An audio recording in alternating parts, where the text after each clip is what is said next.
Yo. Hello. Honestly don't know how it's Tuesday again. I feel like it was Tuesday 2 days ago. I am so confused about how time is working lately because next week is freaking Christmas. So let me know if you're with me. Time is not real. Wild. Thank you for being here. Happy Tuesday. Somehow it's Tuesday. Today, as usual, I didn't have anything super planned, but I always get inspiration from my students, and I wanted to talk today about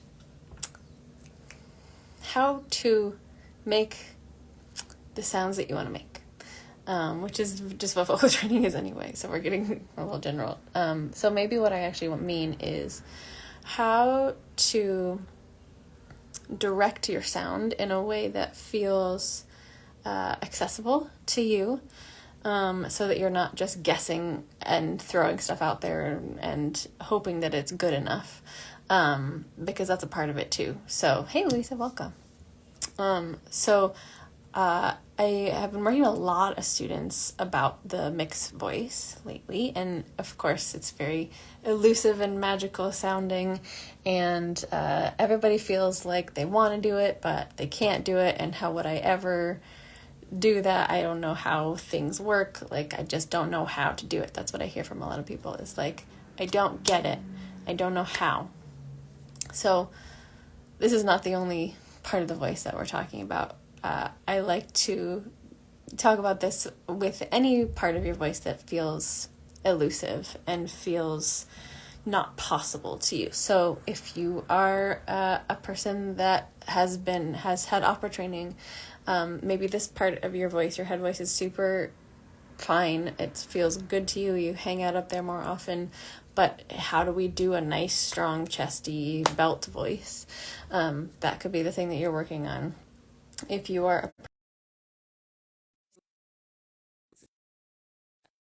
a person and you usually hang out in your chest voice, it can take some getting used to the feeling of getting up into your high register, your falsetto, as you might call it, head voice, upper register, etc. Different names for the same thing. Second gear, basically. And if you are a person that kind of hangs out in both, is no problem. The mixed voice might be the thing that feels elusive to you, that feels like, I am not sure how these people make this amazing sound, but I want to.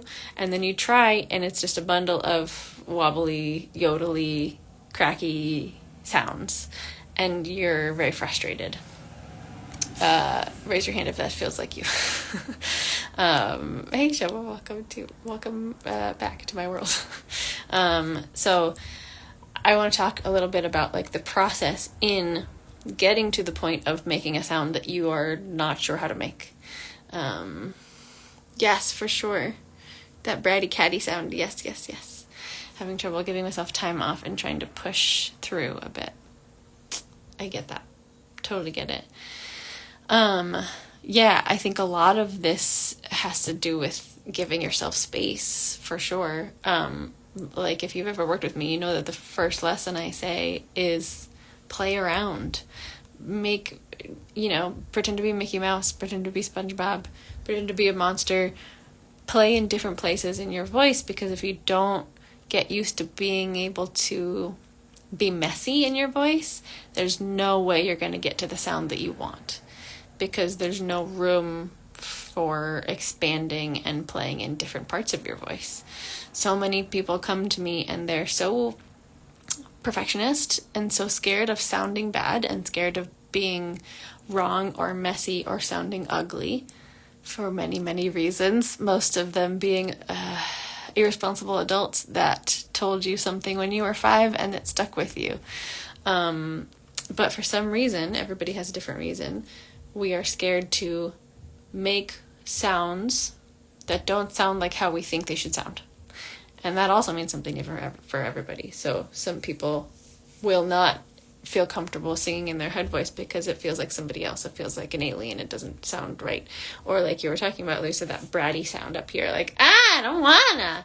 We have a lot of trouble hanging out in there because it sounds annoying and grating, and we hate that feeling.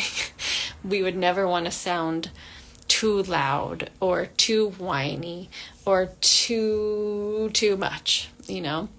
Hey, Huey, welcome. Aw, I love all of you guys. Thanks for being here. So a lot of the first step to finding the sound you're looking for, whatever that means for you, this elusive sound that you're looking for, is taking the pressure fully off of yourself. Because how can you get to the end of the finish line when you've got 100-pound weight on yourself saying you have to be perfect all the time? You can never let imperfect sounds out of your mouth, right? It's going to take you way longer to get to the finish line than if you took the weight off and just ran, right?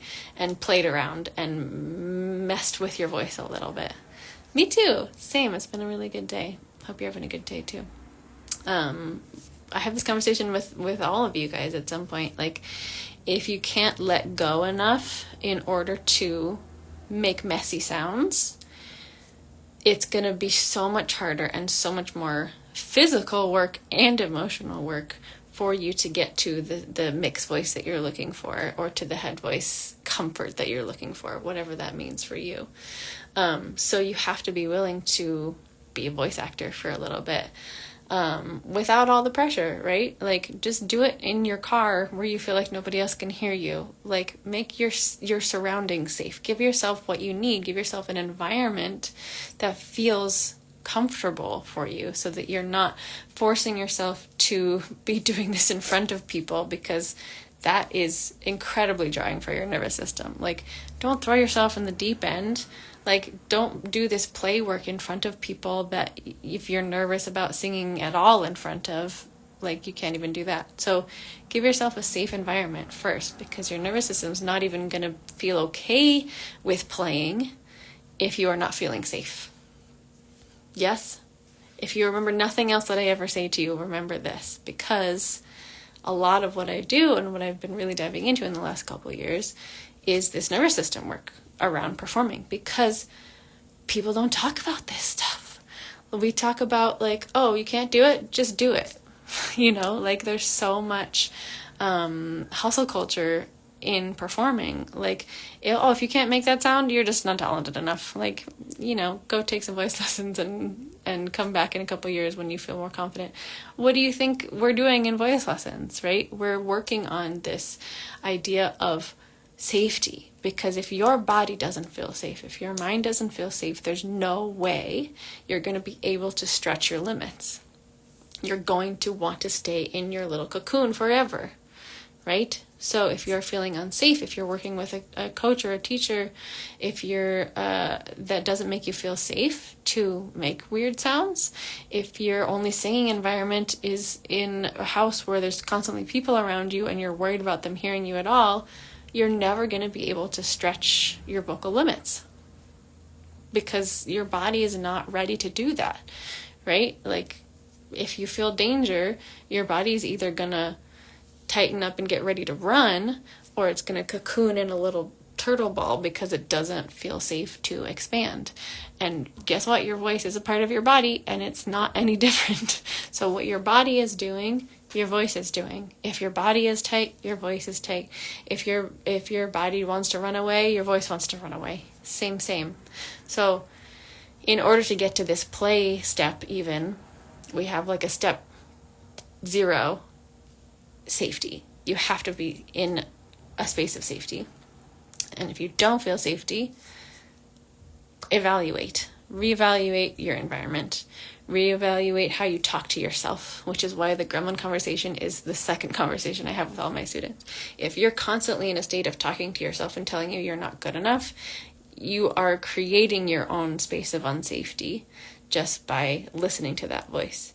And that is something we can train and we can start to separate from. It takes a good long time, believe me. It doesn't happen overnight to start separating yourself from that gremlin voice. But as soon as you start noticing it, and that's why I say name your gremlin, so that it doesn't feel like you. It doesn't feel like something that you have to hold on to, otherwise you're losing a part of yourself. It is, of course, a part of yourself. That's like Psychology 101. All of these are parts of yourself. But in order to be able to have any kind of freedom to play, you have to have time where you're not constantly listening to a voice in your head that's saying you're not doing it right, you're not good enough. Right? Does that make sense? Let me know, give me an emoji or something if this is landing for you, if this feels accurate for your life. And so in order to give yourself that safe space, it's not only, finding a different physical space, but finding a different mental space in your head. So in order to change that, we have to start practicing having some gremlin free time, even if it's just a minute at a time. So if you hear that voice in your head that's saying, oh, be careful, somebody's going to hear you and they're not going to like you anymore if you make that weird noise, guess what? That's a gremlin voice. That is not you. That is echoes of your teacher when you were 5 saying you better not make weird noises, right? Or your mom in the car that was telling you not to sing because she had a headache or something, and you took that because you were 5 as a way bigger thing, and like, you better not sing at all, right? You better be quiet forever. That is a hard thing to get rid of overnight. And we're not looking to get rid of it ever, right? That's not the goal here. We're not looking to get rid of these parts of ourselves. It's just to be able to separate it from yourself for a little bit of time so that your performer self can go play and be an artist without all the judgment happening, the editing before anything even comes out. You have to have your artist self have space to play and to let out creative impulses, because that's how we grow. That's how we create the art we want to create. That's how you make sounds that you're not used to making. But if your gremlin is always there saying, oh, that's not going to be good, it's editing before you even let anything out. So your artist self is completely stuck in its little box and never allowed to create anything for fear of it not being good enough. Does this make sense? Give me a thumbs up if it makes sense. So in order to make the sound that you're making, I know this sounds like a whole lot of steps, and maybe I'm turning people off of singing altogether because you're like, that's too many steps, I'm out.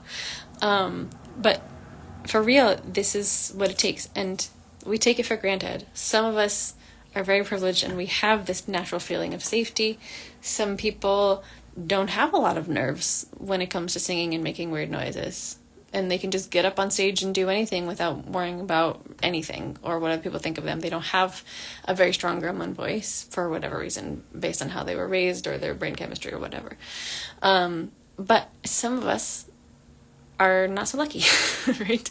And I'm not necessarily saying this better or worse, but some of us have a lot of gremlin voices and a lot of anxiety about letting our voice be heard, and a lot of anxiety about being good enough or perfect enough or correct. That's a thing that shows up a lot. Am I doing this correctly? That is a thing that shows up, and you know that's your gremlin voice when you're like, am I doing it right? So, really the gremlin voice is like, you're not doing it right, is what it's saying. So if we can get any time outside of this gremlin voice, if we can start to separate and notice when that's the gremlin voice and not you, and say, F you, go away for a minute or 5 minutes or 10 minutes, please, then you can finally sit in this space where it's not this nagging voice in your head and say, okay, I'm just going to play. I'm just going to make some weird noises, right? And so if the mixed voice is something that you're trying to make show up in your voice a little more often and make more comfortable, you're starting to trust that, we have to hang out in this weird middle ground that is the limbo of the voice. It's not your chest voice, it's not your head voice, it's both together. It's not its own thing in the middle that's nothing. It's both of them working together at the same time, and that is something that requires muscle training. And in order to get that muscle training, you have to do it more often, which means hanging out in this place where you're pretty much guaranteed to be making weird wobbly noises, and that is hard for a lot of people. So if you're trying to get your head voice more powerful, if you're trying to find a mix that feels better for you, you have to be willing to tell the gremlin to F off. He's going to come back. That's his job. It's fine. But in that space, you have to be willing to play and to be making gross feeling sounds. So like Louisa was saying, this bratty sound, like that's how I get people into like a mix, is that like toddler sound, like, I don't wanna, hey, I don't wanna, because it's not, I don't wanna, and it's not, I don't wanna, it's in the middle. It's a little bit of both. It's the lightness of the head voice with the weight and the connection down low of the chest voice. It's, I don't wanna, hey, yo. So you can play with that and try it out, but don't hold back. That is the hardest part. We hold back so much in so much of our lives because we don't want to be perceived a certain way. The holding back is what is getting you tighter physically and not allowing you to make the sounds that you're wanting to make in the song. And so if you can bring yourself into this gremlin-free zone and allow yourself to play, you can build those muscles over time. You can build the ability to hold both of these muscle groups at the same time. When it's default, which this is just anatomy, how it works is like usually in our lives, we just hang out in one chest voice muscle or another. We hang out in chest voice because we're speaking, and we hang out in head voice when we're making Disney princess sounds, or some of us never hang out in our head voice. Or when we say, oh my God, right? And I don't do that very often. That's not how my personality comes out. So it's not a normal everyday thing. And so we have to start creating it into a habit that we do every day. We have to use these parts of our voice, use both muscles at the same time in order to get more used to being in that place. And as we do that more often, if you practice using both muscle groups every day, it becomes, we're building the muscle and we're becoming less afraid of what weird sounds might come out. So you're building the imperfection muscle as well as you're building both of your vocal stretching muscles. Yes? So it's physical and mental at the same time. So if you're a person that's working on your mix, you got to be safe. You got to feel safe in your body, in your bones. And then you have to be willing to make strange noises. You have to be willing to sound a little obnoxious first, because if you can't get if you can't get far forward enough, is what I meant to say, you're never going to be able to feel the expansion of that mixed voice, which feels kind of more like it's further back. So you have to get into this place. You have to strengthen both sides. If your head voice is not as strong, you have to strengthen your head voice so that it's just as strong as your chest voice, so that they can meet together and not one be weaker than the other. And vice versa, if you usually hang out in your head voice, you have to strengthen your chest voice so that they can live on the same forward plane. Because if you can't have that, then there's always going to be that jarring transition. You're going to get this feeling as you go up, right? Especially people who have been male identifying hardly ever hang out up in their falsetto. So that's the first assignment I give you, because we got to build those muscles. We have to build the exact muscle that strengthens and stretches your voice that high, so that when you want to mix it, when you want to have a stronger voice up higher, that muscle has been working. It's been doing the work. It's been getting stronger, literally on a physical level. But in order to get there, you have to be strong in here and willing to play in this imperfection zone, play in this weird zone where you might crack a bunch. This is why I always tell my students, like, if they crack, they always go, oh God, that was bad. And the first thing I say is, no, it's not bad. It's good. I would much rather you crack and pop and break in your voice than you be holding back and afraid of it all the time. Because that's a normal thing that happens. We just haven't built up this intentional muscle, both muscle groups at the same time, holding it up through your range thing. And that's a very specialized skill that not a lot of singers even ever dive into. A lot of like classical singers never even hang out in their mix because it's like, nope, I don't want to make that noise, right? I'm afraid of that cracking sound. And if you're afraid of that cracking sound, then you're never going to be able to hang out in a place where that doesn't happen, because you're always holding back.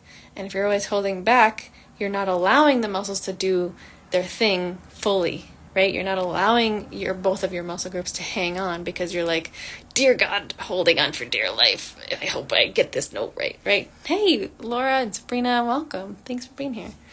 Talking about mixing, or any elusive part of your voice that you are not sure how to make happen. In my opinion, there's a recipe that has to happen. You have to feel safe enough to make weird noises, and then you have to play and you have to make weird noises. So for example, in the mix, I was saying, like, it's really good to be able to play in this forward obnoxious kind of space first, because then if you go to the extreme, then you can pull back from there. But you have to be able to build these muscles so that these two muscle groups can work together at the same time, so that you're not just bailing into one or the other. I talk about the mixed voice as like a tightrope a lot of the times. Like, you're walking on a tightrope, and if you hesitate, you're going to bail into one side or the other, right? So if you're hanging onto your mix and you're like, and you bail, you're going to bail into your head voice. And that's not the sound you want, right? Or if you bail, and you just try and force that chest voice up, you're going to be overworking in your chest voice, and you're going to be in strain mode, right? You're going to go over the limits of what your chest voice can do. If you're working on mixing, you're more often than not in that top of your chest voice range. And so if you end up bailing, like, I always tell people, like, warm up a whole lot before you practice a mix, because if you bail into your chest voice, you're going to be right at that limit, and you could hurt yourself if you put too much resistance on that, too much pressure. So just make sure you're warming up before you do any of this. Gotta give my little voice teacher, spiel. But as you're practicing this, there has to be a certain amount of allowing, and there has to be a certain amount of being okay with messing up. And I know that sounds like a no-brainer, but so many people on a very deep level have been taught that it's not okay to mess up or to let weird sounds out of their mouth, right? And so they go back into singing mode, and it's tight, because their singing mode has been decades of practice as only allowing pretty sounds out of their mouth, right? And that means holding on for dear life. And so in order to get these different sounds that you're looking for, of course, you have to be willing to let go of the handrails a little bit. You got to be willing to take your hands off the wheel for a little bit and just see where your voice wants to go on its own, because that's where those elusive sounds lie, is outside of your comfort zone. So that's why safety is first.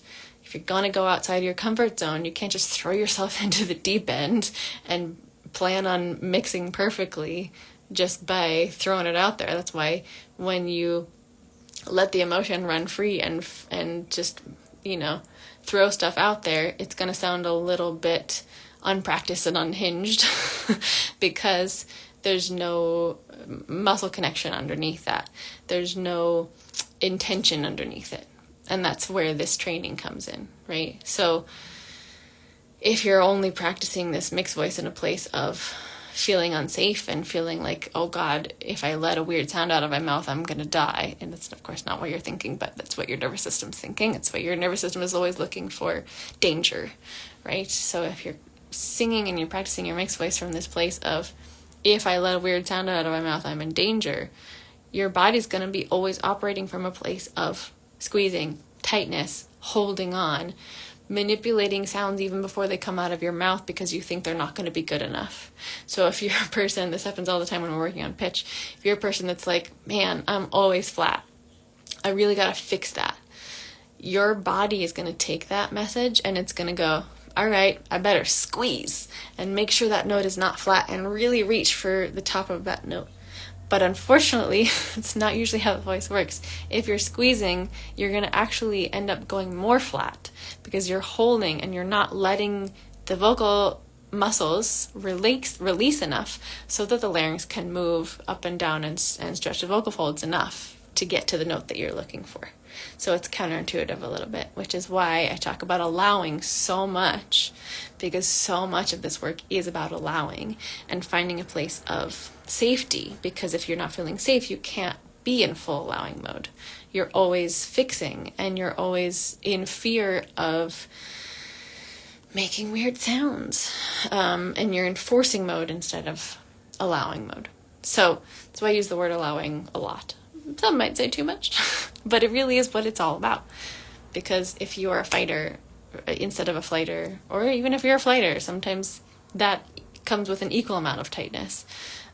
It's really good to know your patterns so that you can come at your singing from a place of, okay, I have an idea of how I want this to sound, but it's not a life or death situation. That is the key, right? So that's where the safety comes in. If you're not feeling safe, then it is a life or death situation to your nervous system, whether or not you get that note right. So you're always coming at it from a place of, dear God, I better get this right, otherwise I'm in danger. And so there's always going to be some tightness and some extra holding happening. And if you're trying to make this mixed voice happen, then chances are that extra tightness and holding is going to translate into bailing into your head voice or bailing into your chest voice, not being able to hold yourself in this gray area, in this limbo of the voice, because you're so worried that you overcorrect, you overdo, you overpush, you over effort. For some of us, or if you're a flighter, you underdo and you under effort and you underhold, right? It is a balancing act, and so you have to know your patterns and know what your default is and know the moments in which you're feeling unsafe and not try and do too much when you're in that space. Yeah, thanks for being here, Louisa. It's nice to see you. Have a great evening. Happy holidays if I don't see you. So yeah, this is pretty much the end of the conversation anyway, because this is how you play. You gotta be safe, and then you gotta play. And then when you're in that playing space, you do it a little bit every day so that you can, number one, build that imperfection muscle, because you're going to have some weird sounds come out of your mouth when you're first playing in this, wherever you're trying to get to, if it's a mix or your head voice or wherever. If you're doing runs, same thing. If that's the elusive thing for you, you're going to have some weird, messy sounds come out of your mouth when you're first learning runs. So you have to be very graceful with yourself. You have to give yourself a lot of grace. You have to give yourself a lot of nourishing talking to yourself. So, I'm afraid of my bigness. Oh my gosh, yes. Ugh, that's like so true. So many of us are. And this is why we can't fully let go and find these elusive sounds that we're not used to feeling and not used to hearing outside of our voice. Because if you're afraid of being too big, if you're afraid of taking too much space with your voice, your nervous system's like, nope, this is not a safe space. I don't like what's about to happen, because I'm afraid, based on something in your past, because your nervous system only looks for what it knows, right? It's comparing it to something in your past that you're like, oh, that one time I was too loud and somebody told me to shut up, and so now I'm never feeling safe when I'm too loud. And so we have to realize these things about ourselves. And of course, this work is very well done with a therapist. That's why I suggest, if you have some vocal trauma, work with me and a therapist at the same time. Because that is a big part of it. Like, your nervous system is not something to take lightly. It's not something that we can force into safety. We have to take care of it and nourish it and make sure that we are giving ourselves lots of space to feel all the things that we're feeling, right? And dysregulation is not a problem. It's a normal part of human beingness, and I'm learning that myself. I wish I had learned it earlier, honestly. Just in the last couple of years, I've finally been learning to accept when I am in a place of unsafety, and that it's not my fault. That is a thing that I know. It's something that I can learn to adjust, and I can train my nervous system, but it is inherently not my fault, and it's not your fault either. So it's not your fault that you have this feeling of being too big. It's scary. It's not your fault that you are scared of making weird noises, otherwise people are not going to like you. It's not your fault that you are, your first instinct is to run away from big scary things, right? That is not your fault. However, we can take responsibility for training the nervous system and for doing different work in order to make things feel a little safer for you, so that you don't have to dysregulate so intensely when you are trying to be a performer, when you're trying to sing on stage, or when you're trying to do other hard things in your life, because that's when it shows up, right? Your nervous system's always on the lookout for dangerous stuff, and going on stage is a big trigger for it. A lot of the times it's like, big red flags, alarms going off, what are you doing, right? It starts telling you, this has been a problem before, you better go, you better run. And so if we start to train our nervous system and putting ourselves in places of dysregulation on purpose in order to train our nervous system that these things are okay and we are safe. So like singing loud on purpose in front of a person that you feel safe with can be a really good way to on purpose dysregulate yourself, so that that slight expansion of your comfort zone doesn't feel like life or death anymore. So if you're trying to find a mixed voice, hanging out and making weird noises in front of your dog or in front of your best friend or in front of your partner, and saying to yourself, okay, I did it, I didn't die, they don't hate me, I survived. That is more evidence for your nervous system to think, okay, I can make loud sounds, I can make weird wobbly sounds, I can have a yodel or a crack, whatever, and I didn't die. So that must not be quite so life or death anymore. And this is exactly what nervous system training does over time. We put ourselves in those situations, which is why I'm going to this dance class. I'm trying to go more often because dance has been a kryptonite for me in the past. I do shows and I get so frustrated in dance rehearsals that I have a little mini breakdown in the bathroom and I'm like, I hate everything. So this is why I'm going to a dance class, so that I can start learning choreography and being slightly frustrated and training my nervous system that it's okay to be slightly frustrated and to not know what the hell I'm doing in those moments. And so then I can start to train my nervous system to expand my comfort zone about dancing in particular and performing in general. It's another part of it. So you get to be okay with hanging out in an uncomfortable space and not have it be completely derailing for you. All that is to say, put yourself in a slightly expanded version of your comfort zone on purpose a little more often, and you will find your nervous system start to expand with you. You know? But safety comes first. You have to do it in a place that feels safe. If you feel unsafe, your nervous system's not going to expand. Yes? Important information.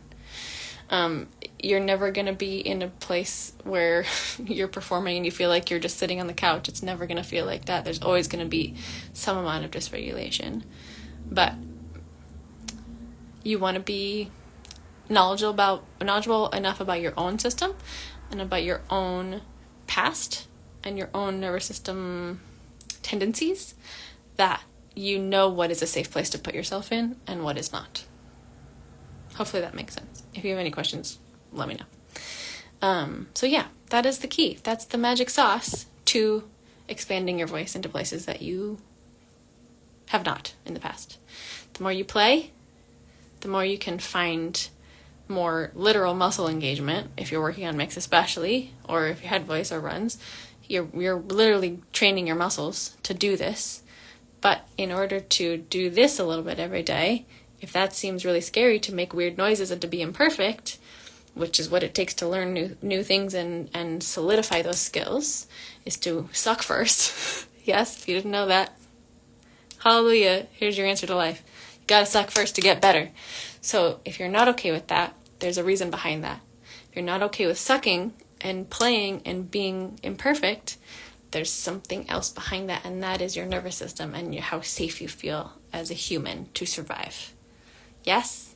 So we gotta take care of that first. We gotta take care of you first, because if you're always forcing yourself to expand, dear God, I am guilty of this. If you're always forcing yourself to expand from a place of constant nervous system dysregulation, you're never going to expand your comfort zone, because there is no comfort zone. Know what I mean? So, there you go. I get too excited. I get so excited talking about this stuff. It really makes me happy.